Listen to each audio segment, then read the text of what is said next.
Halo, Assalamualaikum warahmatullahi wabarakatuh. Selamat datang kembali di channel ini yang bahas tentang psikologi, relasi, dan banyak hal yang kemudian mungkin bantu kamu untuk sadar, kenal, dan punya kendali lagi sama diri ya. Sesuai dengan judul, curhatan orang ketiga.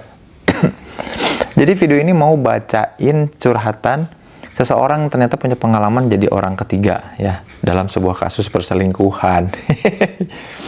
Pengen tahu ceritanya seperti apa, dan barangkali ini salah satu cerita yang dari banyak cerita mewakili banyak cerita lain ya, karena ternyata seringkali pihak ketiga ini, orang ketiga, jadi kan kebanyakan orang bilang kayak gini, Kang, jadi kan ada seorang lelaki katakanlah selingkuh dengan seorang perempuan, kok mau ya perempuan ini diselingkuhi gitu ya, apakah ciri bahwa perempuan itu perempuan gatel atau seperti apa dan lain-lain. Nah ini salah satu di antara banyak kasus yang mirip ya, di mana orang ketiganya pun ternyata nggak tahu menau soal relasi yang istilahnya istilah sederhananya sih mungkin tertipu ya, tapi kita coba bahas ya. Saya single mom katanya, saya pihak ketiga dalam suatu perselingkuhan. Awalnya saya ketemu si pria A ini dari sosmed, dia dari luar kota dan bekerja di kotaku, sudah 4 tahun lamanya. Saya mengenal dia setahun ke belakang. Nah, awalnya dia chat duluan, dan karena dia chat duluan, saya lempeng orangnya, berasumsi kalau yang ngedeketin saya itu udah pasti single juga gitu. Jadi asumsi si kakak ini, perempuan yang curhat ini, asumsinya kalau ada orang yang ngedeketin ya pasti single juga gitu. Ketika mulai dekat dan komunikasi intens, ketemu pun udah beberapa kali. Saya memastikan status dia apa. Ketika saya menanyakan status dia apa, dia nggak menjawab gamblang. Dan ini sering banget guys ya teman-teman, terutama para ladies ya. Dan ini sering banget nih, kalau kenal di sosial media, ketemuan, ditanya tentang status tuh, nggak menjawab dengan gamblang.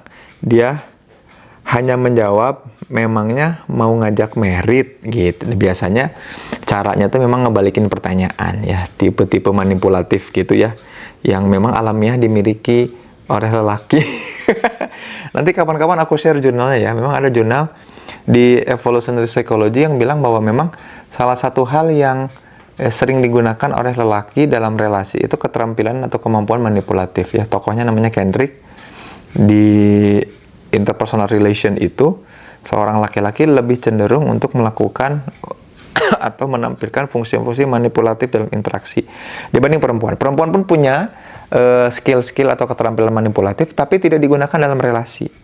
Biasanya digunakannya nanti ketika pengasuhan atau parenting. Jadi perempuan pun punya keterampilan manipulatif, tapi biasanya digunakan ketika parenting ya.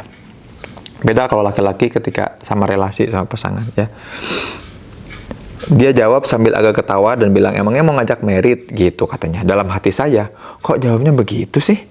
Karena dia jawab dengan setengah tertawa, oke, saya anggap dia memang single ya. Jadi balik lagi pertanyaan manipulatif supaya tidak secara gamblang dan jelas. Akhirnya si kakak kita ini, teman kita yang curhat ini berasumsi dia emang single, dan pertanyaan tentang status pun tidak pernah ditanyakan lagi, dan kami semakin intens ketemu dan komunikasi. Suatu saat dia ngajak ketemuan, saya pikir pertemuan sambil makan aja kayak biasa, ternyata ada yang ingin dia sampaikan. Kaget dong, dia baru bilang kalau ternyata dia sudah menikah dan punya 2 anak. Saat itu saya reaktif, saya marah. Kenapa baru bilang? Kenapa saat dia tanya status dia nggak jawab dengan jelas? Kenapa pertanyaan begitu simpel? Seolah pertanyaan sudah dijawab, tapi karena perasaan yang saya rasakan padanya mulai dalam, luar biasa ya, saya belum bisa pergi gitu aja dari dia. Ibarat sedang lomba lari sekencang-kencangnya, ya, tiba-tiba disuruh berhenti. Wah, saya belum bisa saat itu, Kang. Ya, saya belum bisa pergi begitu saja dari dia. Sambil komit dalam diri, oke. Akan saya perlahan hilangkan rasa ini sambil mundur teratur ya. Sambil saya coba atur kecepatan lari ini agar perlahan mulai berhenti. Mantap. Analoginya bagus ya teman-teman ya. Betul, analoginya betul. Sedang lari memang emosi itu erat kaitannya sama hormonal ya teman-teman ya. Jadinya ketika emosi naik, memang otak itu akan mengirim sinyal supaya kita memproduksi hormon. Ya betul, memang mirip seperti lari, makin ngajak kita, nuntut kita untuk terus bergerak. Makanya kalau kita merasakan senang, bahagia, emosi itu ya, atau emosi apapun, emosi lain itu ngasih energi, ya kecuali sedih. Emosi yang kecuali sedih itu selalu ngasih energi sama kita untuk jalan running. Kenapa? Karena hormon yang ngasih itu, ya. Dan itu yang tepat sekali, dan nggak bisa tiba-tiba di stop, nggak bisa tiba-tiba diberhentikan, gitu. Ya. Beberapa minggu kemudian saya dengar dia akan mutasi keluar kota. Dalam hati saya bersyukur, mungkin ini bisa jadi jalan saya menjauh dari dia. Dan qadarullah, dalam waktu dekat saat itu saya pun mau pergi umroh. Saya minta izin sama dia, ingin menata hati. Ciri udah cintanya dalam tuh apa coba? Untuk mundur aja minta izin ya. Padahal kan mundur. Ya, padahal kan mundur ya mundur aja ya, nggak usah minta izin. Saking udah hormat dan mungkin cintanya udah mendalam sama si lelaki ini, si yang curhat ini, perempuan kita yang curhat ini juga malah minta izin untuk menata hati. Jadi pertemuan dan komunikasi akhirnya dikurangi. Ya, di bulan itu tiba, saya berangkat umroh dan dia pun mutasi keluar kota. Gak begitu jauh sih, cuma 1,5 jam dari kota saya. Ya. Sepulang umroh, malah hubungan kami makin dekat. Dan saya mulai bertanya, status hubungan kita ini apa?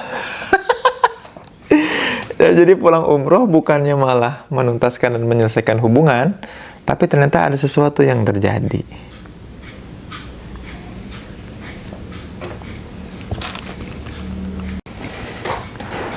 Apa yang kemudian terjadi? Nah, katanya tiba-tiba si A itu datang ke kota saya dan hendak ke rumah saya. Tapi di jalan ketemu saya sedang jalan sama B. Ntar aku coba rekap dulu ya. A tiba-tiba datang ke kota saya, mau ke rumah saya. Tapi di jalan ngelihat saya sedang jalan sama lelaki lain, namanya B mungkin ya. A marah hebat. Wes.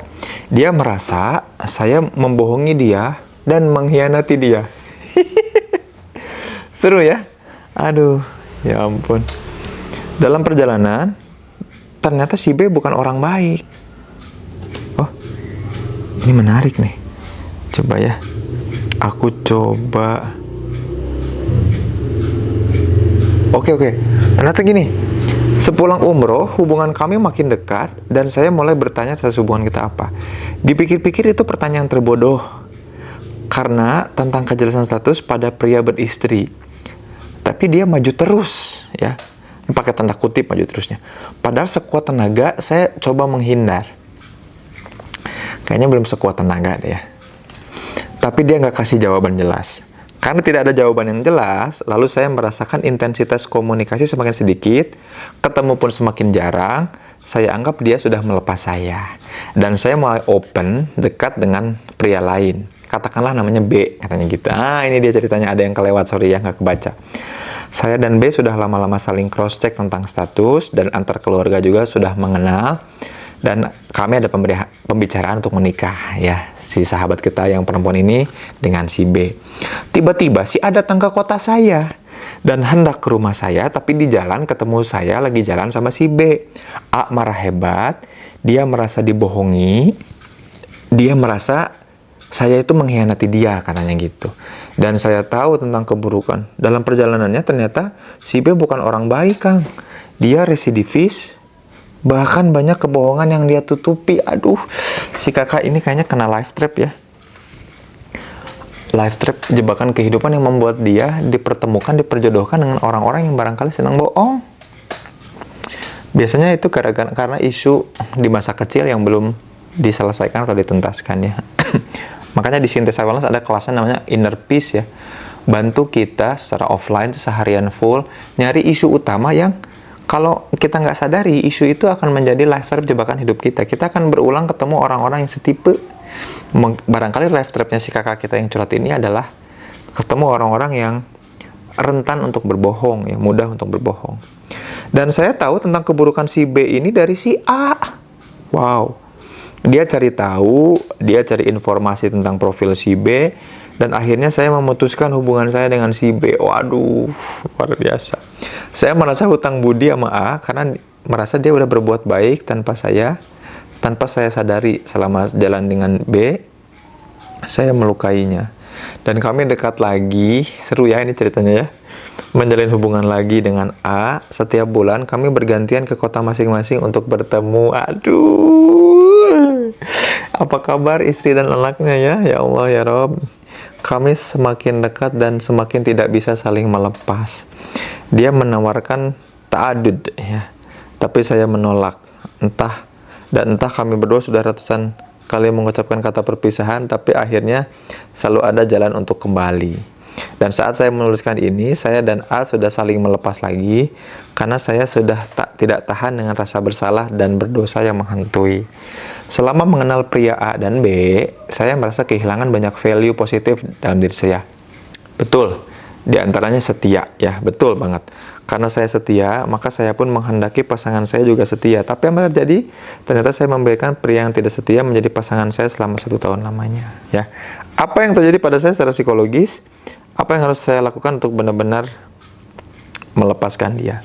Nah, ini salah satu contoh di mana kasus perselingkuhan juga tidak semata-mata karena salah orang ketiganya. Seringkali, dan bukan seringkali, sebagian besar kasus perselingkuhan itu tidak diketahui oleh terutama si perempuan yang diselingkuhi. Jadi katakanlah A menikah dengan B, ya A-nya laki-laki, B-nya perempuan.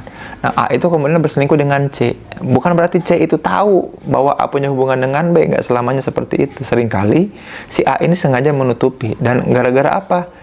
Perselingkuhan itu variabel utamanya, faktor utamanya adalah bukan iman, bukan kesetiaan. Bukan, faktor utamanya adalah kesempatan. Ketika keluar kota, ada kesempatan dengan seorang perempuan, ada kesempatan dekat dengan seorang gadis, itu ya membuat dia jadi berselingkuh atau terjebak dalam perselingkuhan. Jadi sebetulnya nggak ada satu faktor utama perselingkuhan. Faktor utamanya yang kemudian general dan sama di semua kasus adalah kesempatan. Kalau kita ambil kesempatan itu, lupa mengingat Allah, ya nggak ingat sama orang-orang yang kita cintai selama ini, yang kita berkomitmen dengannya, ya jadinya berselingkuh. Gitu sih, simpel itu. Jauh dari Allah, jauh dari orang-orang yang kita cinta, ya bahaya gitu ya.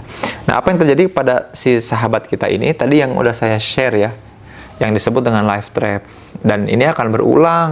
Sahabat kita ini punya kecenderungan untuk kemudian mudah dekat dan dipertemukan sama orang-orang yang manipulatif, berbohong gitu ya. Dan ini yang harus dicek ya. Nah, barangkali selama ini kenapa kok bisa cenderung seperti itu? Karena diri si sahabat kita yang curhat ini otomatis lebih mudah dekat dan mempercayai orang-orang yang seperti itu. Jadi terhadap orang-orang yang baik, dan itu tuh pasti dirinya tuh jadi ngefilter, malah ngejauh gitu, karena kayaknya nggak nyambung, karena nggak nyaman kayak gitu. Jadi itu yang harus diselesaikan. Gimana caranya diri supaya selesai, supaya diri ini nyambung sama orang-orang baik, sama orang-orang yang kemudian ngajak pada kebaikan, sama orang-orang yang tadi setia itu tadi. Gitu. Jadi kalau disebut si sahabat kita yang perempuan ini apakah setia, ya dia juga enggak kan sebetulnya.